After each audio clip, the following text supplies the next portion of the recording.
Epic Games' Unreal Engine has continually been developed for the beta, and with the release of Unreal Engine 4.25, let's take a close look at the new modeling features, its pros, cons, what you need to know, and a couple of tips.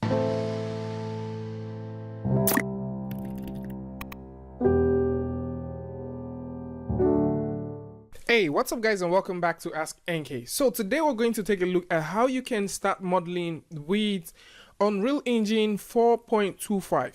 So we did talk about the couple of things that will be coming over to Unreal Engine, and it's really cool to note that right now you can actually do some level of modeling inside this game engine at this point.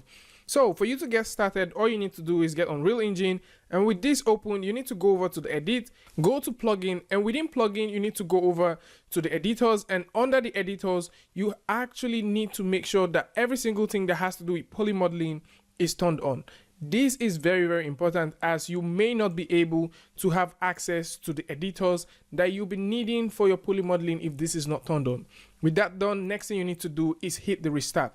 And one thing to also note is most of these tools, or most of the things you're going to be working with, they are still in the beta right now at the point of recording, and some of them may perform perfectly while some of them may underperform depending on your system spec and all that stuff. With that done, once you have Unreal Engine restarted, you would notice right off the bat that we have a content section that contains a new folder called generated. If you go through and pop this folder open, you notice it's empty. The reason why it's empty is because this is where every generated content that you'll be working with lives. And for you to start modeling, what you need to do is pretty simple. You need to come over to this section called modes and switch over to modeling. And with that done, you'll notice that we have a couple of shells. This actually has to do with create, transform, deform, polygroups, triangles, UV and normals, and finally prototype. You also notice that we have a brand new section here called modeling. So for us to get started, what you need to do is you can come over to this primitive section, and from here you can select the primitive shapes that you want to work with, and you can get started with that. So right now I'm just selecting a torus, and you can notice we have a simple torus here.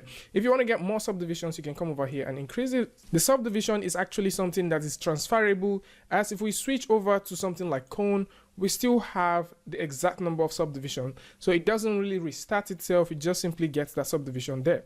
So if I come over and select the box and just simply click here, you'll notice we have a box with a subdivision that is 41, and we still have this directly here. To actually say you're done with working with any of these things, you need to come over here and click on complete. So that is one way you work with things. And if we go over to the generated folder right now, you now notice we have a simple box here, and it is called a box here. On the other hand, it is also regarded as cube. So to proceed with this, we're going to take a look at the second way that you can make stuff. And the second way which you can make stuff here is very simple. So I'm just going to go through and orbit around this, all right, and we're going to select the polygon tool. You can use the polygon tool, draw directly on the floor or on the grid that is given, and you notice we have a model-like grid here, so I can go through like this and to a point like this, to a point like this, and once I get this snapped at this point, I can now push this all the way up to extrude this, and I can get very simple stuff like that. You can make all of the changes that you want within the sections that you have here, but then this is another way that you can make your stuff, and I'm just going to hit complete to get this out of the way.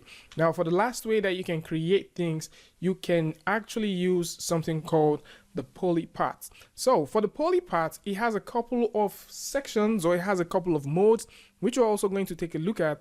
But for us to get started, I think I'm going to simply select this and get rid of the floor so that we can get a proper example of what we want to do. And I'm going to select the poly part. So with the poly part here, if I simply set my output type to extrusion, make the width mode interactive, and simply leave everything the way they are, you can come over here, click 1, 2, 3, 4, let's go all the way back, 5, 6, and once you're done, all you need to do is just click to set the width of what you want. So once you're done setting the width of what you want right now, you can click one more time to set the height, and this way you can actually go through and create anything that you want here using the extrusion type. There is also a couple of other ones like the ribbon and the ramp, so it is up for you to go through and simply play with that. And just to investigate one more thing, if I make a copy of this and position this right about a point like this, we can select the both objects and do a voxel boolean. So by simply doing that, you can now notice that we have a voxel boolean, and we can simply play with this however we want. We can choose an A to B, operation, a B to A operation. We can choose an insert. We can also choose a union, and this is a huge feature to actually have directly here in Unreal. So anyone that's trying to make, static objects, quick objects, you want to create things rapidly, and you don't want to go back to a DCC app where you can do all of that modeling, you can do everything directly here. So with this done, I'm just going to go ahead and cancel this. We can also do a voxel merge, which you can now play with the voxel count depending on what you want. This is great if you want to do sculpting. And for those who will be saying sculpting, what do you mean? Yes, you can actually sculpt directly here. So we're going to get into that very, very soon. So I'm just going to go ahead and cancel this. I'm also going to get our floor back, select this as well. And with the transform, you can actually get, a universal transform that you can use to scale things up and down, and also, translate things and rotate things. And once you're done, you can always hit complete to get rid of that. And at the same time, you would also notice that within the generated section, all of the things that we've created over time, by simply making use of the polygon tool and the poly paths, they still exist. So this is actually great, especially if you want to reuse content over and over. You have something like this that is definitely going to get the work done. So with all of these things done and all of these things ready, if we go over to transform, we can see that we have a couple of tools that we can use to change the pivot, align object, and also bake. We also have another cool neat feature, which is also for polygons, that we can use to combine things together. So if I just simply hold down Alt and make a copy like this, I can hold down Control to select the both of them and actually do a very simple combine. And I can combine these both tools together, position at the same time if you want to change your pivot. So what we're going to do is just simply click here and get rid of that, and now we can rotate this object as it is. So for us to change the pivot, what we need to do is come over, click on the edit pivot, position this wherever we want it to be. So I can just simply rotate this to this point and say maybe I want my pivot to be about this place. And this is actually great for modeling. And once we're done with what we want, let me just simply position this. I can hit on the accept, and once I do that, you now notice that our pivot is right about this point. Okay, so in case you want to change your pivot, these are very neat things that you can do, and cool ways that you can use to play with your model. All right, so with this done, I'm just going to go ahead and undo a couple of things that we've done so far, and we have this right here. So with everything done, if we go over to the deform, this is where the whole thing that has to do with sculpting happens. So from here, you can choose to sculpt your object normally. From here, you can also choose to do a dynamic sculpting, exactly or close to the same thing that you have using Dyntopo in Blender, and close to the same thing that you have using Sculptris Pro for ZBrush. So, but it's just very interesting to note that you can do all of that stuff here. At the same time, we also have a couple of cool stuff that you can work with. So for this right now, what I'm going to do, let's go through and simply get rid of that, and let me create something else. So what I'm going to create now would be a simple cylinder. So let's go ahead and create a cylinder, exactly something like that, and go through and hit complete to get that ready. So I'll also come over here and reduce this as it is, and let's jump back to the form where we can start playing with these babies. Okay, press F to focus directly there, and if I click on the cut plane, you would notice that we have a cut plane, and what it does is it slices our object into two. So we can have something like this. So we can actually slice our object in half like this. Pretty cool, nice, neat, and we can go through and hit the accept button. So right now we have our object sliced, and you can also see that the mapping is looking pretty cool. So I think it's actually nice to take a look at the polycut. So because once you click on the polycut right now, you can cut an object however you want. So we can choose to cut through an object by simply using a circular shape. Right now you may not be able to see that because the circle itself is way bigger than the object that we're working with. So what I'm going to do is I'm going to reduce this by 0.5, and boom, you can see that directly there. So you can use this to cut through objects, and in cases where you don't want to cut through an object, you can actually use this to cut and fill that object up. That means you're going to be having a space where you can cause things like extrusion to happen exactly around here. All right, we're going to talk more about this very soon. So you can also switch this from circle to square, from square to rectangle, from rectangle. At the same time, you can switch it to rounded rectangle. And for this as well, you do have cases where you can increase the amount of curves that you have by the edges, which has to do with the corner ratio. So these things make sense, and it's just going to be extremely cool. I mean, if we can play with these things. All right, so with this done, you can choose to do the cut through like I said earlier, and you can also choose to let it be as cut and fill. So I'm just going to go ahead and cancel that so you guys get the idea. This other one has to do with smoothing, displacement, and the last one right here has to do with space deform. So for the space deform, already we have this set to bend, and you can see that we have the upper bound and also the lower bound. This is very reminiscent of what you have when you're working with Maya. And you can also notice that directly here we have this thing that actually serves as the curvature. All right, so we have this curvature thing here which we can use to bend things however we want. So we can bend this thing from side to side. We can also choose to rotate the bend, so you can make this and play with this stuff and get some very cool looking result. Also, you can switch this to twist, which you can use to twist your object. And you can also notice that we have our controller here, which is more like our curvature controller, which you can use to control how this thing works. So you can use this, you can twist as much as you want. All right, create some very interesting looking meshes, static meshes, all right, collision objects, deformers, cool stuff. So you can do all of these things here, and once you're done, you can go ahead and hit accept, but in our case, we're just going to cancel that. So if I go over here and just click on polygroup, you can notice that we have various polygroups here, and these polygroups you can work on them individually. You can create your own polygroups if you may. At the same time, if you want to edit your geometry are edited based off the polygroup that you have. So right now I have this selected. I can come over and choose to do a very simple insert, and I can do an insert like this. Of course, this is not complete because you can notice that we have a couple of broken stuff going on around there. All right, so you can already notice that there's a tiny bit of broken things going around there, but it sure works. Okay, so it sure works. So you can actually choose to do an insert, you can do an offset, extrude. At the same time, you can also choose to play with the outset. You can merge things together, you can calculate the normals, flip the normals, cut faces. We're going to take a look at that probably, and fill holes. So there is nothing that has to do with bevel, but there is a way that we can compensate for that. So if you want to do your extrusion, you can just simply click on extrude and drag all the way out. So I can, just simply move back, and I can drag all the way out. And this is our extrusion. We already have something like this. Pretty cool. If you want to do your offset, you want to do your insert, you can do all of these things as much as you want. If you want to cut through things, you can also choose to cut through things. But there is also a very neat way that I kind of like cutting through things, which I might probably explain to you guys. Next off, if you come over to the poly deform, this is where you have access to selecting the edges. All right, so you can select the edge, or you can select the vertex that you want to manipulate.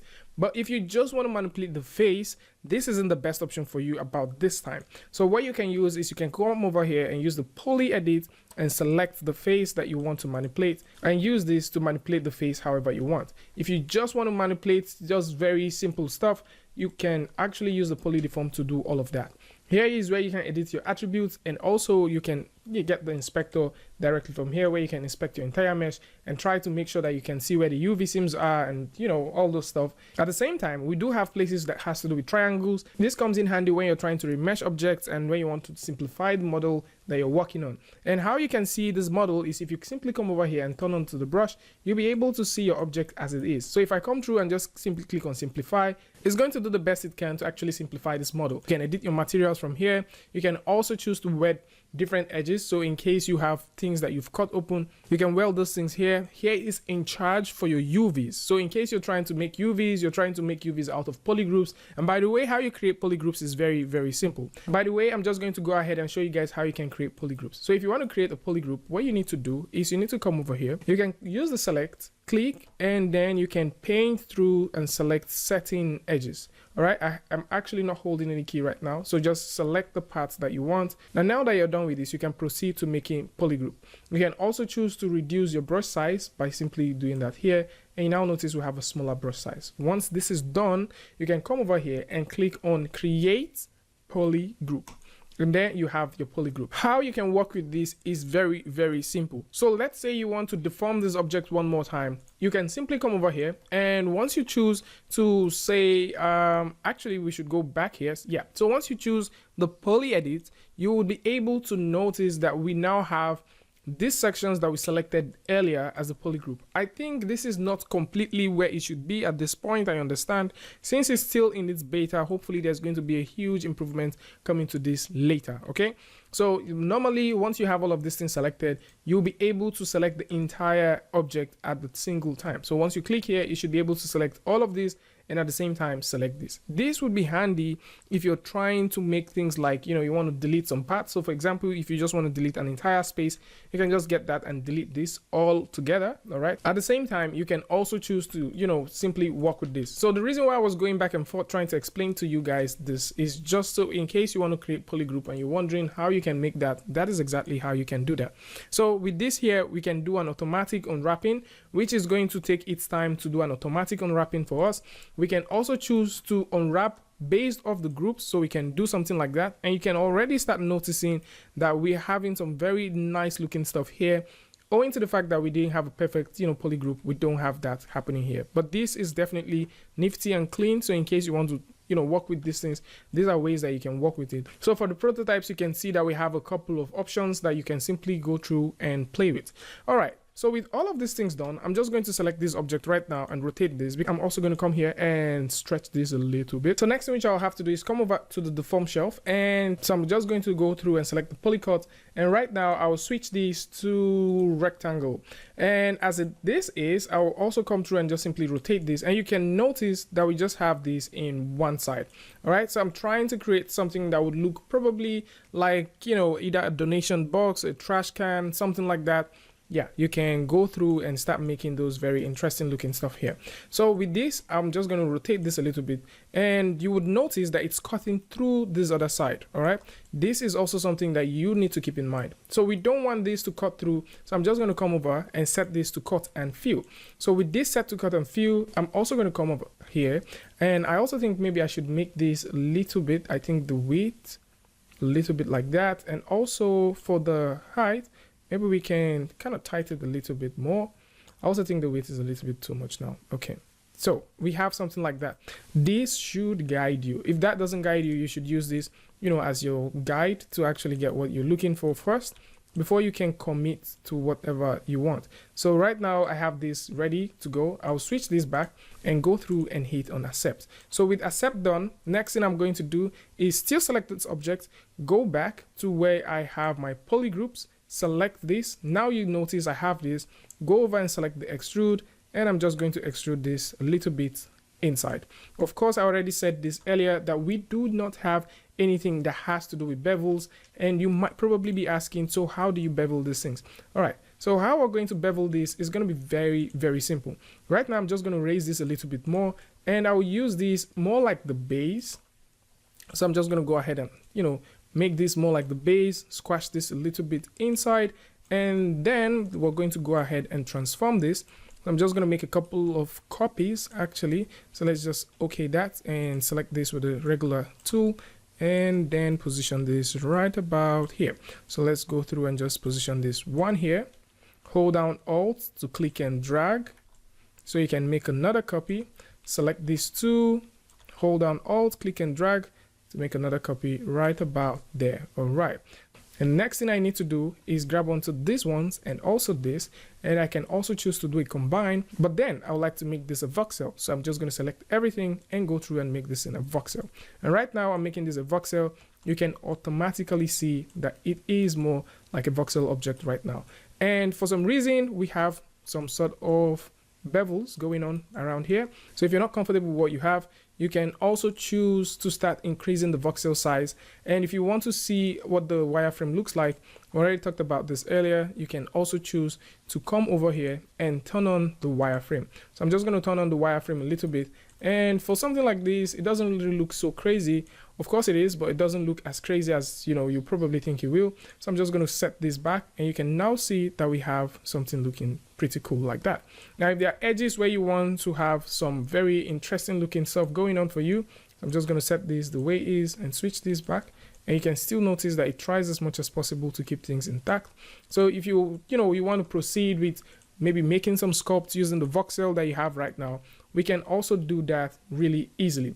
All right, so how we can do this is simple. With this selected, I'll go back to the form, select the sculpt, and you would notice we have the sculpting brushes that you regularly have when you're sculpting in any other program. So you have the move, you have the smooth, you have the sculpt, you have the sculpt maximum, you have the inflate, you have the pinch, you have the flatten, plane, and also the fixed plane. So we can choose to use this, which is the move, to move individual vertices around, but this is not your voxel sculpting. This is just your normal sculpting that you're doing.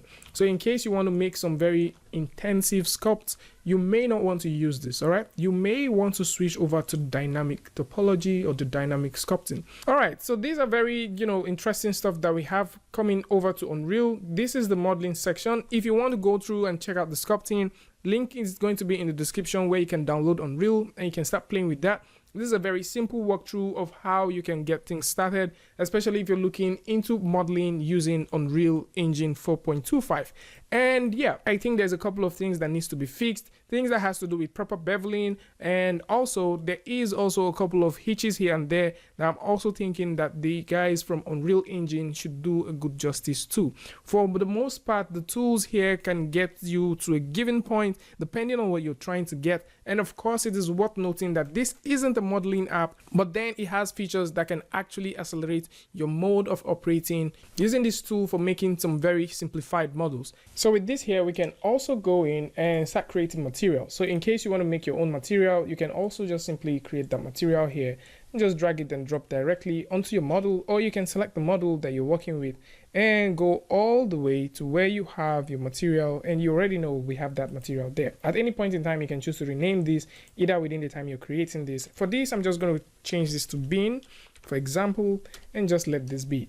And I can simply double click right inside, go right inside here and start making changes. Just going to go ahead and right click and type the word constant. And for this, I'm just going to use a 3 constant vector. All right, I'm going to use a constant 3 vector and simply pipe this over to color. I can make this 255 and come all the way here and set this over to 0. So with me just doing that, you now notice we have a red value here, which is going to be a red value on the other side. Or I can choose to save this and apply this to the model which we have. So if I close this right now, you now notice that we have a very simple red bean going on here. We can also come over and start throwing in a couple of noise in case you want to use noise to drive certain things. So if I come through, right click and type the word noise, we can also choose to use noise to actually drive a couple of things. So by just simply clicking and dragging, I can throw this within the metallicness, and we're going to have a couple of noise thingy going on here, which you can see from here. So I'm just going to raise this and you can start noticing that we have those noise here. For the scale for the noise, we can increase the scale by about a huge amount like that, or we can also turn down the scale to maybe something that looks like this. So I'm just going to make this 0.5 and we can have a scale amount of that. So you can play with all of these things and you can just simply do most of the cool stuff that you like to work with, or the cool stuff that you want to do with your model by simply using Unreal Engine and getting every single thing done. So right now you can start noticing that we're having that directly in here, and pretty much you can make a number of copies, play with these things, increase them, reduce them, just have fun working with this. And that's going to be about it. I would like to know what you guys think about all of this stuff that we've talked about in the comment section. And of course, if you like this video or you learned something from this, you can go ahead and give it a like, and don't forget to share with a friend. And if you're new here, it's going to be amazing if you can hit the subscribe button and also turn on notifications so that you don't miss the next video or the next update. And until I see you guys again with a tutorial update, Free Friday, Tutorial Tuesday, tips and tricks, things like this. Peace.